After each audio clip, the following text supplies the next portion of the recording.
नमस्ते दोस्तों, कहानियाँ दिल से में आपका स्वागत है। आज की कहानी है स्ट्रेस। कहानी का नाम है आखिरी कदम। मुंबई के हलचल भरे शहर में जहाँ सपने उतने ही आम थे जितने की ट्रैफिक की आवाजें, 20 वर्षीय अदिति एक 5 सितारा होटल के भव्य हॉल के मंच के पीछे खड़ी थी।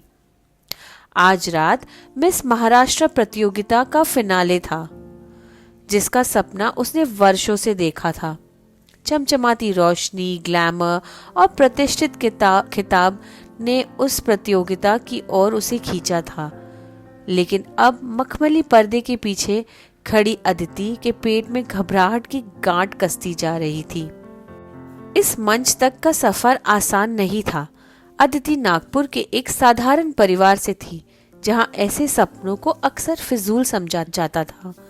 उसके माता पिता, जो शुरुआत में झिझक रहे थे, आखिरकार उसके साथ खड़े हुए, लेकिन उन बलिदानों की याद दिलाने से नहीं चूके जो उन्होंने किए थे।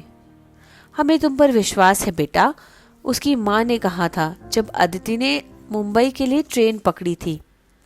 बस अपनी पूरी कोशिश करना। इसके बाद हफ्तों की तैयारी शुरू हो गई।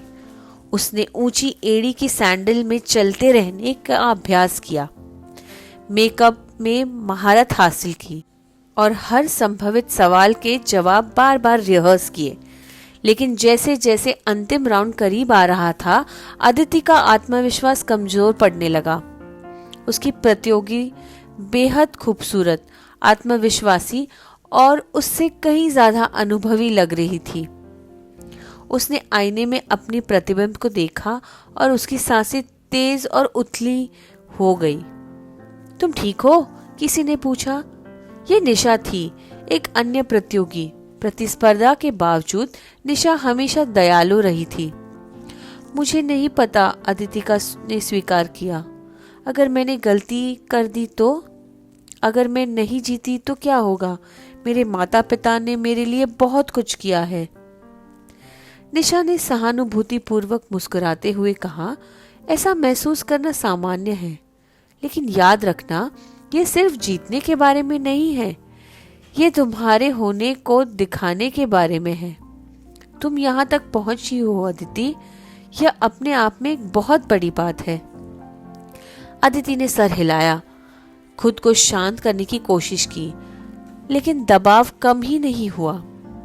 जब मंच पर प्रतियोगी को प्रश्नोत्तर दौर के लिए बुलाया गया तो उसने हाथ कांप रहे थे। उसकी बारी आई और वह आगे बढ़ी और पल भर के लिए स्पॉटलाइट ने उसे अंधा कर दिया। जज मुस्कुराए। अदिति, अगर आपको दुनिया में एक चीज बदलने की शक्ति मिली तो वो आप क्या करोगी और क्यों? उसका दिल जोर जोर से धड़कने लगा। उसने दर्जनों जवाब का रिहर्स किया था, लेकिन उसके दिमाग पूरी तरह से खाली हो चुका था। दर्शकों की फुसफुसाहट उसे गड़गड़ाहट जैसी महसूस हो रही थी। उसने माइक को कसकर पकड़ लिया और हथेलियों में पसीने से भीग गई थी। और फिर उसने अपनी माँ के शब्द याद आए, बस बेटा, अपनी पूरी कोशिश करना।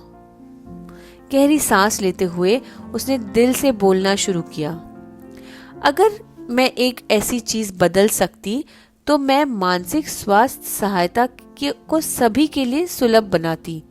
तनाव और घबराहट अक्सर अदृश्य लड़ाइयां होती हैं, लेकिन ये कई जिंदगियों को प्रभावित करती हैं, मेरी अपनी जिंदगी को भी।